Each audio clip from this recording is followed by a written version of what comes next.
Pernah kepikiran nggak sih kalau apa yang ada di dalam kepala kita itu bisa jauh lebih kuat daripada tantangan apapun yang kita hadapi di luar? Nah, ide inilah yang akan kita bedah bareng-bareng. Bagaimana pola pikir kita, bukan keadaan kita, yang sebenarnya memegang kendali. Kita semua pasti pernah deh ngerasain ini kan? Rasanya kayak mentok, terjebak sama situasi di sekitar kita. Entah itu soal ekonomi, latar belakang, atau bahkan masa lalu. Rasanya kayak ada tembok besar yang nggak bisa ditembus. Tapi, coba deh pikirin ini. Gimana kalau kuncinya bukan di temboknya, tapi di cara kita mandang tembok itu? Oke, kita mulai dari dasarnya dulu ya. Titik awal dari setiap perubahan besar itu ternyata bukan dari keadaan di luar, tapi justru dari apa yang terjadi di dalam pikiran kita sendiri. Nah, ini dia nih ide besarnya. Kutipan ini benar-benar mengubah cara kita melihat soal kendali. Kendali yang sesungguhnya itu bukan dimulai dari mengubah dunia di sekitar kita, tapi dari menata ulang dunia di dalam pikiran kita. Ini pergeseran yang fundamental banget loh. Dan gagasan ini tuh kuat banget karena didukung oleh pemikir-pemikir hebat.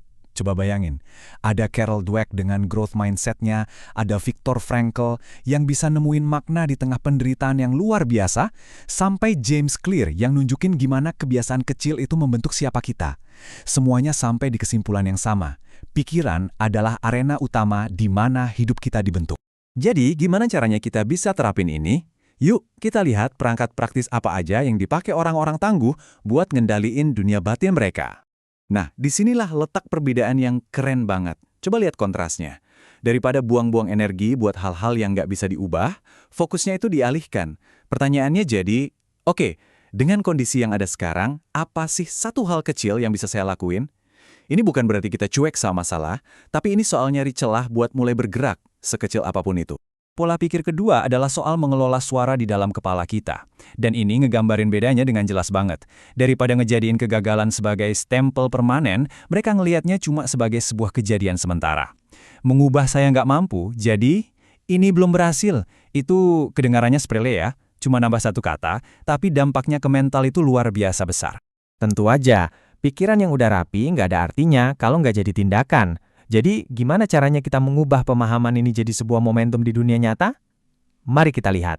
Kunci buat membangun momentum itu adalah kemampuan buat menunda kepuasan. Tapi ini bukan soal menderita ya, ini soal strategi. Kita menukar kenyamanan sesaat dengan pencapaian yang jauh lebih besar di masa depan.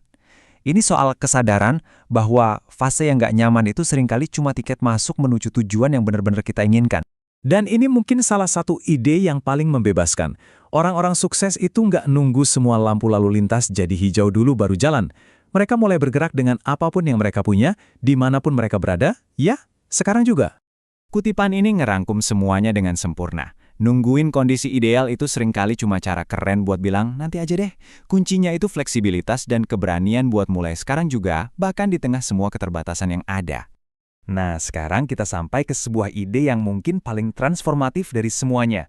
Ini tentang pergeseran yang fundamental, dari terobsesi sama hasil akhir menjadi jatuh cinta sama perjalanannya. Coba kita bedah ya. Ini artinya Anda nggak lagi ngelihat diri Anda sebagai penulis sukses atau penulis gagal, tapi sebagai seseorang yang menulis setiap hari. Identitas Anda itu nempelnya di prosesnya, di usahanya, di pertumbuhannya, bukan di hasil atau pialanya. Tabel ini nunjukin bedanya dengan tajam banget. Kalau identitas Anda adalah pembelajaran, kegagalan itu nggak lagi jadi momok yang menakutkan, itu cuma data. Tantangan bukan lagi ancaman, tapi kesempatan buat tumbuh. Dan ini membuat kita jadi jauh lebih tangguh dalam jangka panjang. Oke, dari semua yang udah kita bahas, mari kita tarik benang merahnya jadi satu pesan kunci buat Anda. Ini penting banget buat diakui. Kita nggak bilang kalau keadaan itu nggak penting. Tentu saja penting banget. Tapi intinya adalah kita nggak harus membiarkan keadaan itu sepenuhnya mengatur pikiran kita. Kita masih punya pilihan. Jadi, ini dia perangkat yang bisa langsung Anda pakai. Ingat 5 hal ini pas lagi menghadapi tantangan. Pilih fokus Anda, kelola suara di kepala Anda, rangkul prosesnya. Mulai bergerak sekarang, dan yang paling penting, jadilah seorang pembelajar sejati. Jadi, sebagai penutup, saya nggak akan kasih ringkasan lagi. Sebaliknya, saya mau ninggalin Anda dengan pertanyaan ini.